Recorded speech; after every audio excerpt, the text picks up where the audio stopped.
What's up you guys, hope you're all doing good and welcome to our Dream Dot channel. For those who are visiting our channel for the first time, let me quickly introduce myself. I'm Jagdish, a software developer with around 10 years of experience.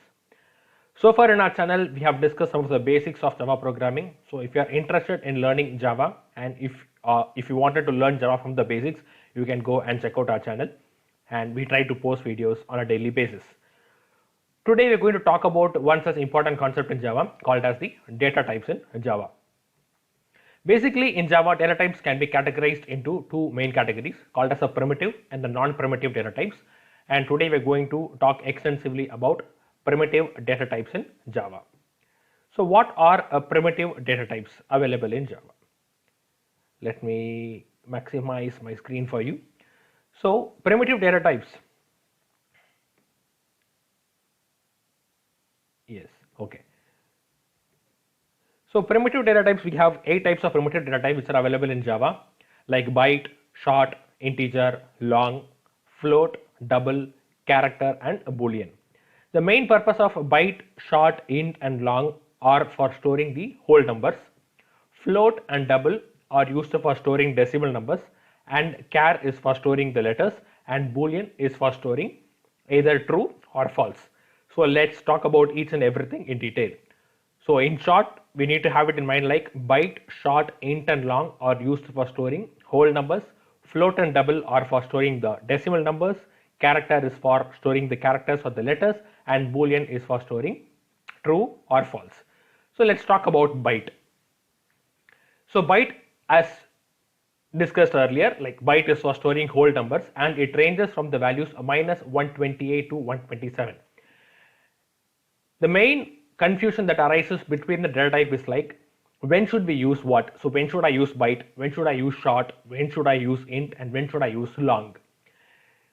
Normally, like developers or beginners, they always used to type in as integer and they proceed with their programming, but they don't seem to understand the basic difference between the various data types which are provided for us in Java.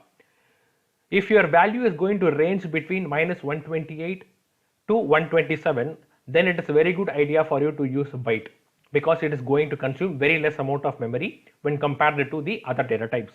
But if you suspect that if your value is going to be outside this particular range of minus 128 to 127, then you should go for some other data types like short, int and long. But if you are very sure that you are going to use the values only between this particular range, then you should go with byte because the memory that is consumed by the byte data type is very least. It consumes only 1 byte of memory.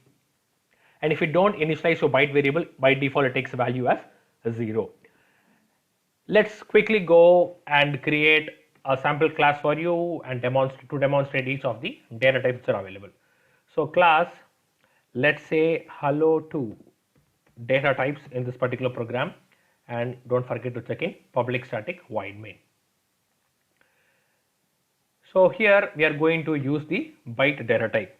So the way to initialize a byte variable is byte. This is the keyword for the byte data type, and let it be num. So this is the byte data type, and this num, it can take value from minus 128 to 127. You can assign 127 and you can try to print this particular value.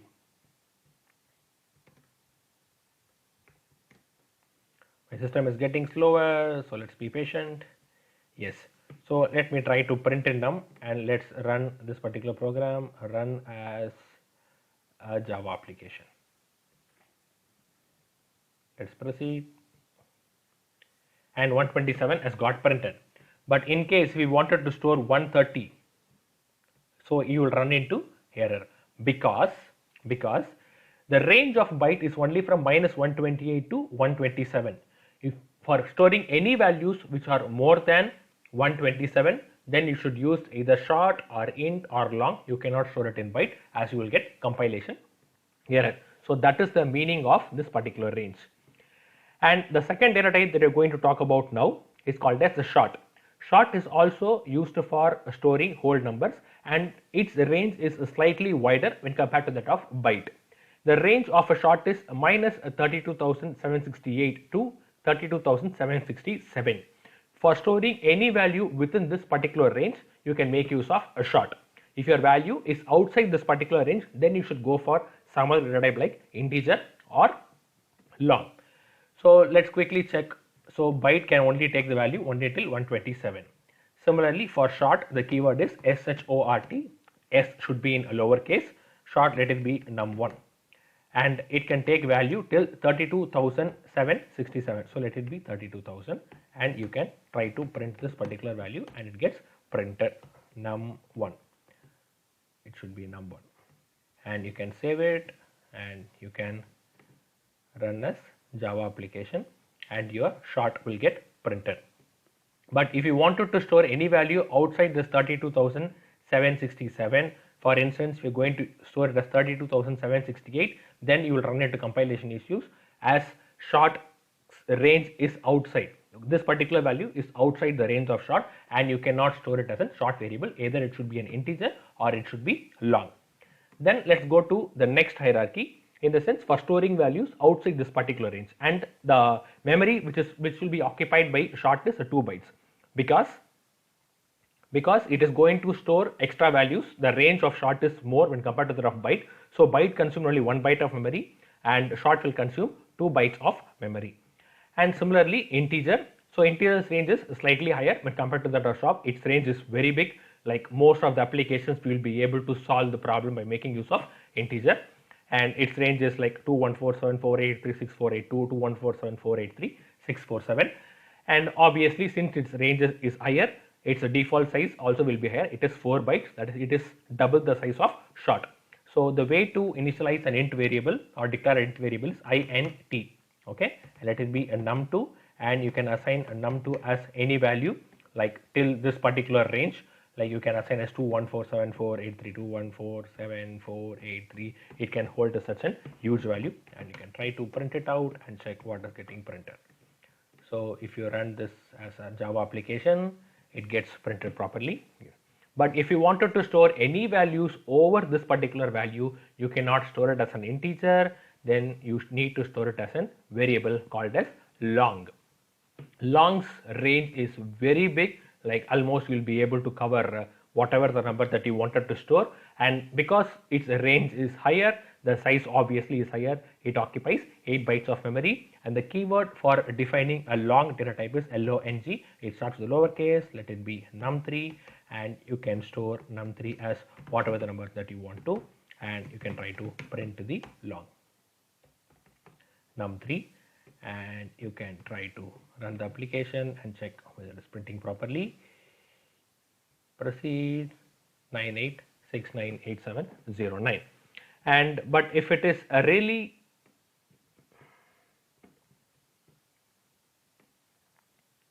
that is the long data type. And next we have one other data type.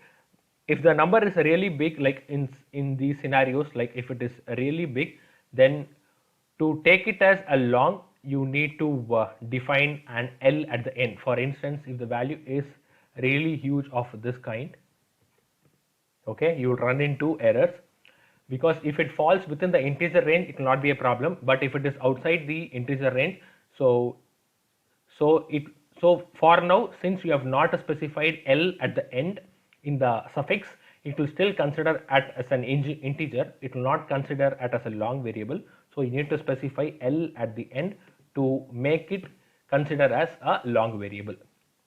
So now if you run, so long value gets printed. The value that gets stored in the variable is only the value, but to make the JVM aware that, or the compiler aware that you are using a long value, you need to specify L at the end. So we have seen about 4 primitive data types that is used for storing the whole numbers or the integers, that is byte, short, int and long. So byte, so this is the keyword for byte, and short, this is the keyword for short, int, this is the keyword int, and long, this is the keyword. For specifying very long values, you need to specify L at the end so that the JVM will consider that as a long variable. And the difference between all these types, even though everything is used for storing the integers or the whole numbers, the basic difference between all these data types is the range. So bytes range is very less, and memory consumed by byte is very less, and the range of long is very huge, and the memory at the same time that long occupies is also huge. Now let us go to the concept of storing decimal numbers.